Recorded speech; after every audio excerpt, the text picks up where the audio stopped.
Nike just handed a 20-year-old girl from the Philippines the kind of deal that changes bloodlines. $1 million, a global throne, and a name the entire sporting world is suddenly scrambling to spell correctly. But here's what nobody's telling you. This wasn't a surprise inside Nike's boardroom. This was inevitable. This was calculated. This was the reward for a journey so brutal, so relentless, so undeniably magnificent that even the most powerful sportswear empire on earth had no choice but to bow. Alex Eala didn't knock on Nike's door. Nike opened it wide and begged her to walk through. And what happened next? Buckle in, because this story doesn't just belong to tennis, it belongs to every dreamer who was ever told the court was too big for them. There's a photograph, a young Filipino girl barely out of her school uniform, gripping a racket twice the size of her confidence. No fanfare, no spotlight, just determination carved into her jaw like it was placed there at birth. That girl was Alexandra Maniego Eala, born May 23, 2005, in Quezon City, Philippines, a nation whose sporting prayers had always been answered by boxing gloves, never tennis balls. The Philippines had Manny Pacquiao thundering through Madison Square Garden. It had basketball warriors bleeding for their country. But tennis? Tennis belonged to Europe, to wealth, to nations with clay courts in their backyards and coaching academies on every corner. Nobody told Alex that, though. Her mother, Riza Maniego Eala, was a decorated competitive swimmer, a woman who understood sacrifice before sunrise, who knew that greatness demanded payment in sweat long before it paid back in gold. Her father, Mike, a businessman who recognized opportunity not just in boardrooms, but in the quiet discipline of a daughter who never stopped swinging. This was a household built on excellence, and Alex absorbed every molecule of it. At age 8 years old, Globe Telecom saw something extraordinary enough to sign her as a brand ambassador. Think about that. A telecommunications giant betting its marketing image on a child who hadn't even reached her teenage years. That wasn't charity. That was vision. That was a corporation looking at a little girl and seeing something the rest of the world would eventually be forced to acknowledge. By 12, she was winning international junior tournaments.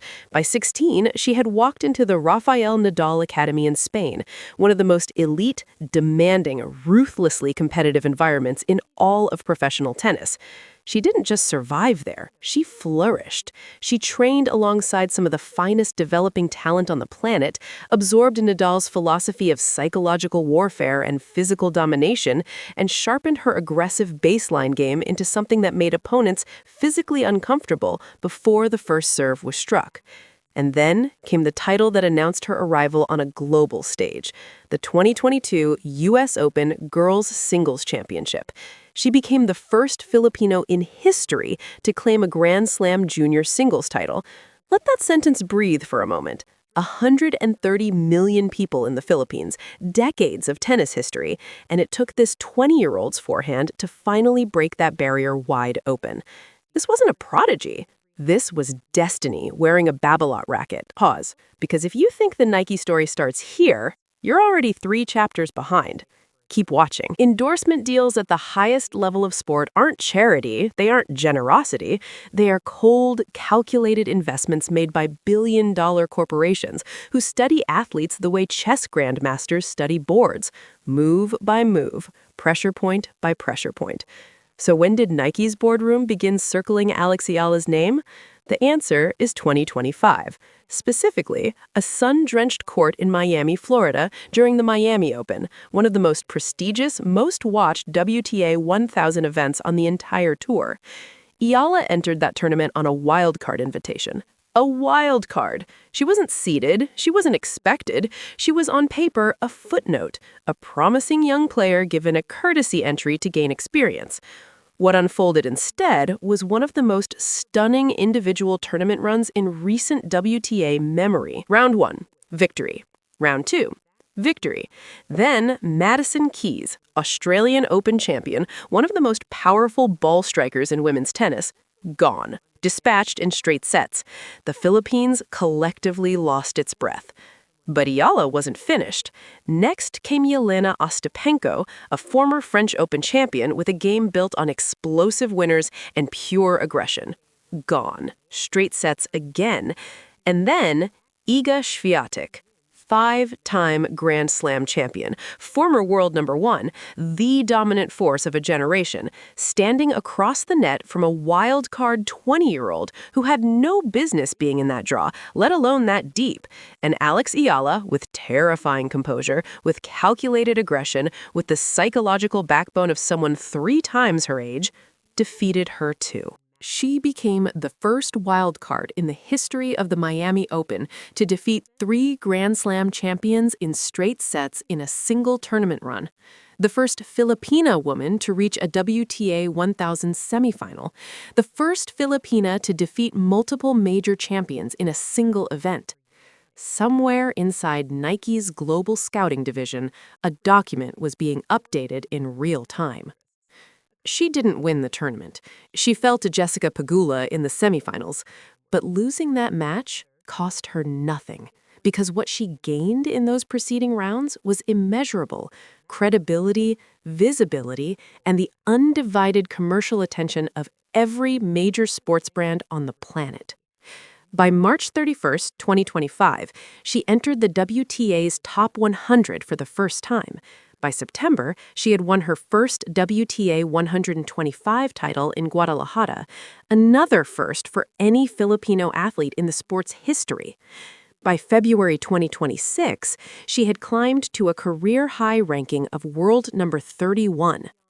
Every single milestone landed like a signature on a contract Nike was already drafting. This is where it gets real. This is where the money enters the room.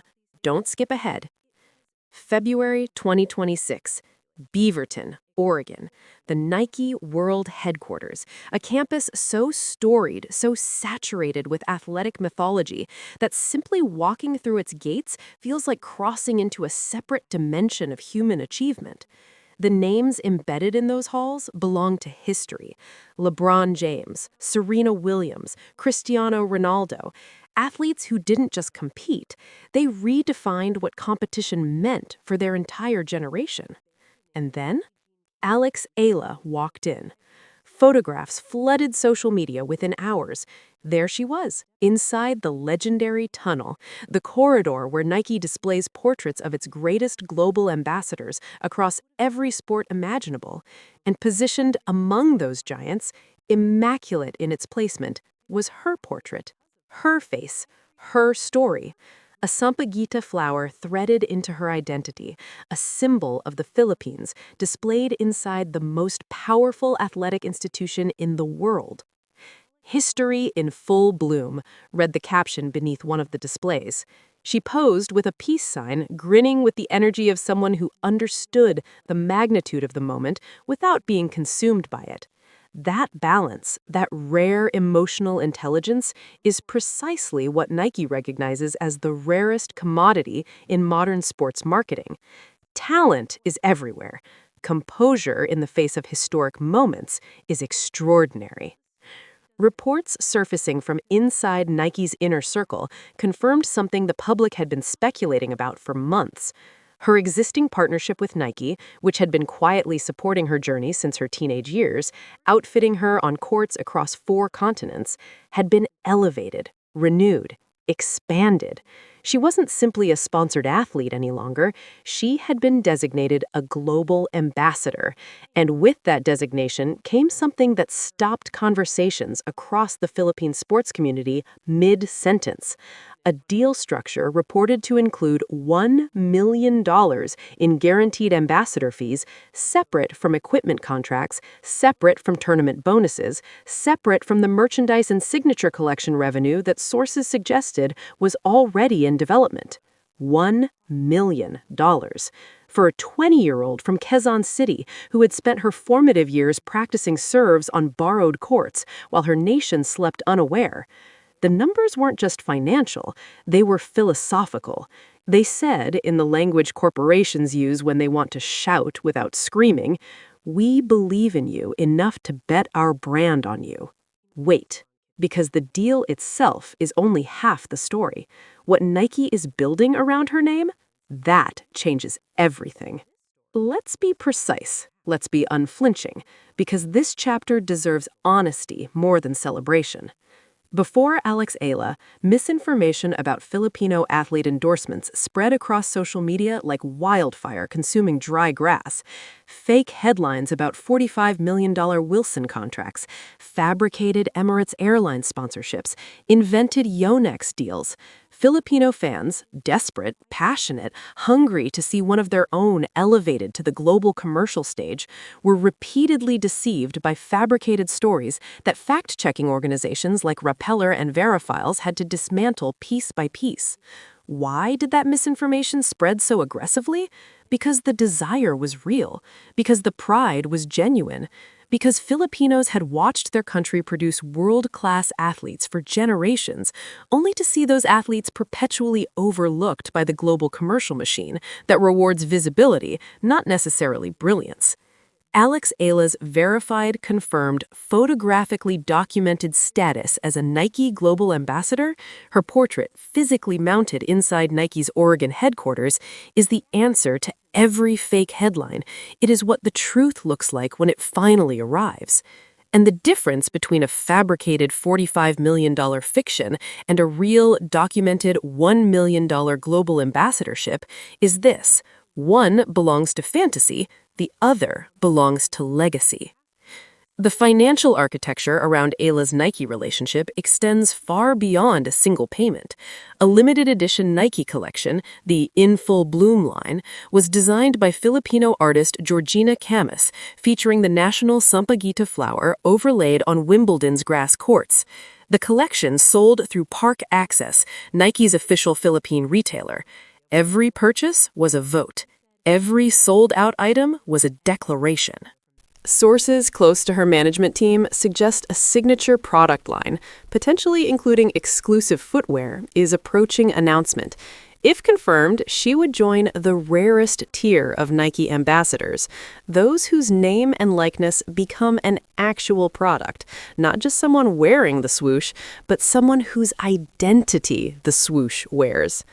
Simultaneously, Milo confirmed her as a brand ambassador in February 2026, co-leading the hashtag #MyMiloStory campaign. Bank of the Philippine Islands continues its long-standing partnership. Globe Telecom, the company that signed her at 8 years old, remains invested. Babolat equips her with the pure arrow racket she weaponizes on hard courts worldwide. The commercial ecosystem surrounding Eala is no longer being assembled. It is fully operational. And it is generating a magnitude of economic and cultural impact that the Philippine sports industry has never previously witnessed from a single tennis player. Here's something the box scores never capture, something the WTA rankings cannot quantify, something the endorsement contracts don't include in their fine print. Eala plays every match carrying the weight of a nation that never had a tennis hero before. Every forehand winner she strikes reverberates not just across a court, but across 40,000 underfunded Philippine tennis courts that dream of producing the next version of her. Every victory press conference she gives in composed, articulate, gracious English is a lesson in representation for every young Filipino child who was told their country doesn't produce that kind of athlete. She has spoken about this responsibility with remarkable maturity for a 20-year-old. When asked about the pressure of being the first in so many categories, first Filipino to win a Grand Slam junior title, first to reach a WTA top 50 ranking, first to defeat multiple top 5 players in a single tournament, she doesn't deflect. She absorbs it. She acknowledges the magnitude without being paralyzed by it. "I just wanted fairness," she said after one particularly scrutinized match result where fans questioned officiation. 3 words: quiet, unambiguous, the kind of statement that travels faster than any press release because it carries the frequency of genuine emotion. That authenticity is what separates Eala from athletes who simply perform sponsorship obligations. She inhabits her partnerships. The Nike Sampaguita hair tie she wore at Wimbledon wasn't a marketing prop. It was a cultural statement. Her Filipino identity threaded physically into the most prestigious grass court tournament on earth.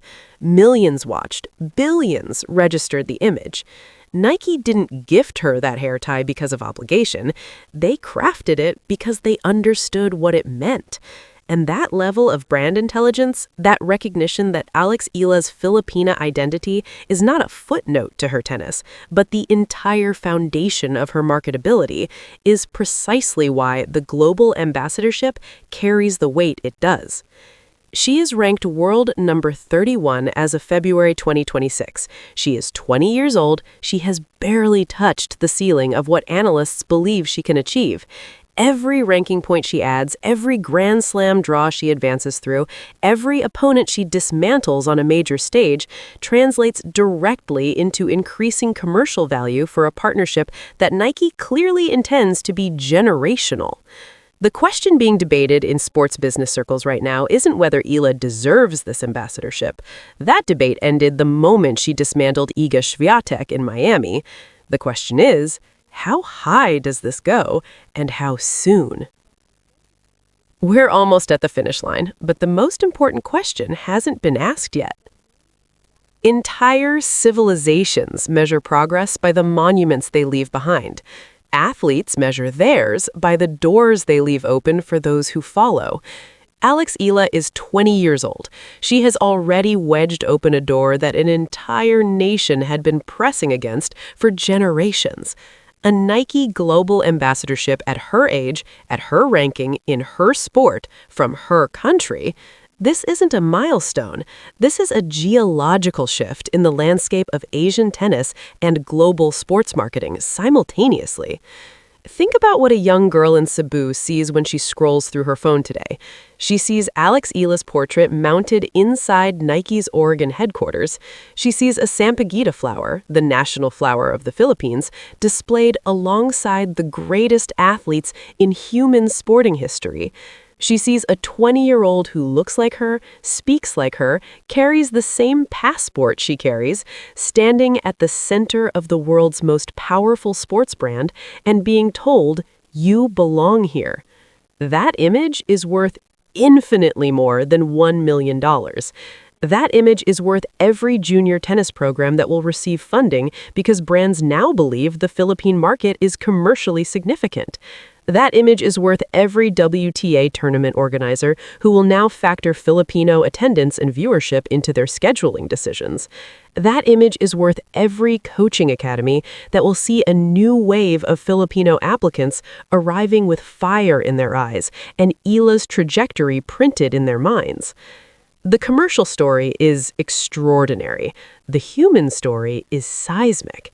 And yet, here's the edge of this narrative that deserves to sit with you. Nike has made her a global ambassador. The Philippines has embraced her as a national treasure. The WTA has watched her dismantle champions.